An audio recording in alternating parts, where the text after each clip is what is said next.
'Cause nobody does it like you. I like the way that you move. That's why I never go through with leaving you.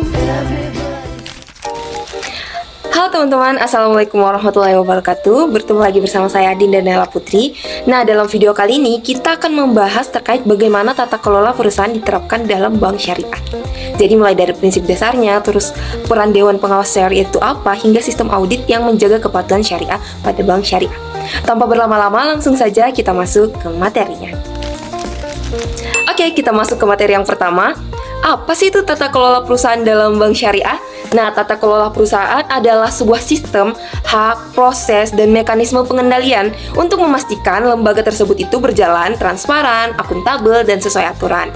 Nah, untuk bank syariah itu sendiri, tata kelola itu mencakup kepatuhan terhadap prinsip-prinsip syariahnya, sehingga seluruh aktivitas bisnisnya itu harus memperhatikan aspek halal dan etisnya. Selanjutnya, kita masuk pada standar tata kelola yang baik di bank syariah. Nah, teman-teman, ada beberapa standar penting nih yang harus diterapkan, yaitu yang pertama ada Dewan Pengawas Syariah yang berkompeten dan independen. Lalu ada evaluasi syariah dan evaluasi internalnya. Hal ini untuk memastikan bahwa operasionalnya itu sudah sesuai dengan ketentuan.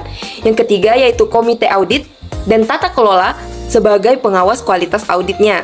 Nah, yang keempat ada pernyataan prinsip tata kelola yang akan menjadi pedoman etika bank. Dan yang terakhir ada tanggung jawab sosial bank. Nah, ini sebagai bentuk komitmen bank terhadap masyarakat. Teman-teman, standar-standar yang saya sebutkan tadi itu akan menjadi fondasi utama agar bank itu bisa beroperasi secara aman dan sesuai dengan nilai Islam.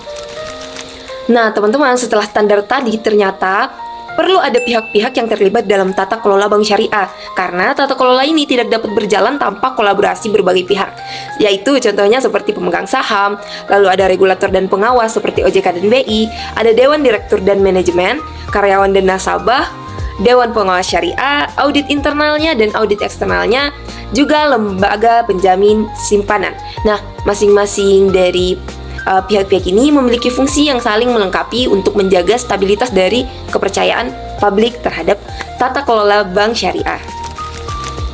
Nah, teman-teman, ternyata dalam bank syariah memiliki 3 lapisan audit.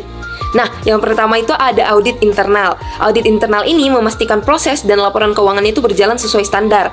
Lalu ada audit eksternal. Audit eksternal ini memberikan penilaian independen mengenai kondisi bank. Lalu yang terakhir ada audit syariah, menguji kepastian kepatuhan terhadap prinsip syariah pada produk, akad, dan operasionalnya. Jadi, ketiga audit ini akan menjaga integritas bank syariah. Nah, teman-teman, selain 3 lapisan audit syariah tadi, ada 5 prinsip wajib tata kelola perusahaan menurut Bank Indonesia. Yang pertama yaitu transparansi. Dia harus melakukan keterbukaan terhadap informasinya. Lalu ada akuntabilitas, yaitu kejelasan fungsi dan pertanggungjawaban. Dan ada responsibilitas, yaitu kepatuhan terhadap peraturan.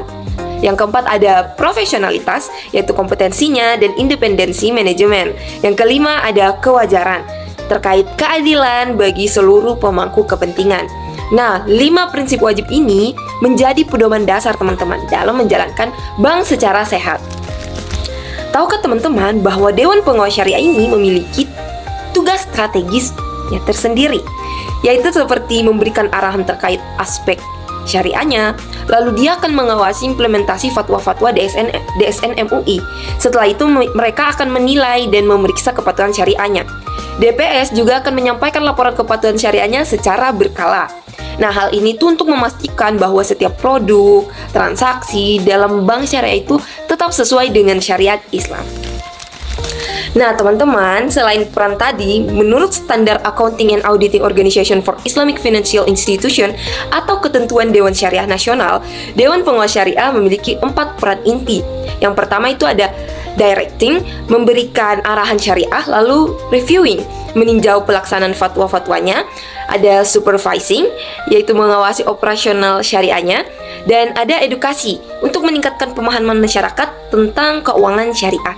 Nah, dengan 4 fungsi ini, mereka akan menjadi penopang utama untuk kualitas syariah di bank syariah itu sendiri. Lalu, teman-teman bertanya, mengapa sih tata kelola perusahaan itu penting dalam bank syariah? Nah, penerapan tata kelola yang baik teman-teman akan memberikan manfaat yang strategis. Salah satu contohnya yaitu meningkatkan keberlangsungan usaha bank. Dia juga bisa melindungi kepentingan nasabah dan publik, bisa juga meningkatkan kepercayaan masyarakat, mencegah resiko penyimpangan dan fraud, juga menjaga kesesuaian operasional dengan prinsip syariah. Sehingga hal-hal ini akan memperkuat stabilitas perbankan syariah secara nasional maupun internasional. Teman-teman, sampailah kita di penghujung video. Itulah tadi gambaran ringkas mengenai tata kelola perusahaan dalam bank syariah, mulai dari sistem pengawasannya, prinsip tata kelola, hingga peran Dewan Pengawas Syariah. Jadi semua hal ini tuh dirancang untuk memastikan bank itu bisa berjalan sehat, aman, dan sesuai dengan nilai-nilai Islam. Terima kasih teman-teman sudah menonton sampai akhir. Semoga apa yang saya sampaikan bermanfaat. Sampai jumpa di video selanjutnya. Wassalamualaikum warahmatullahi wabarakatuh. Bye.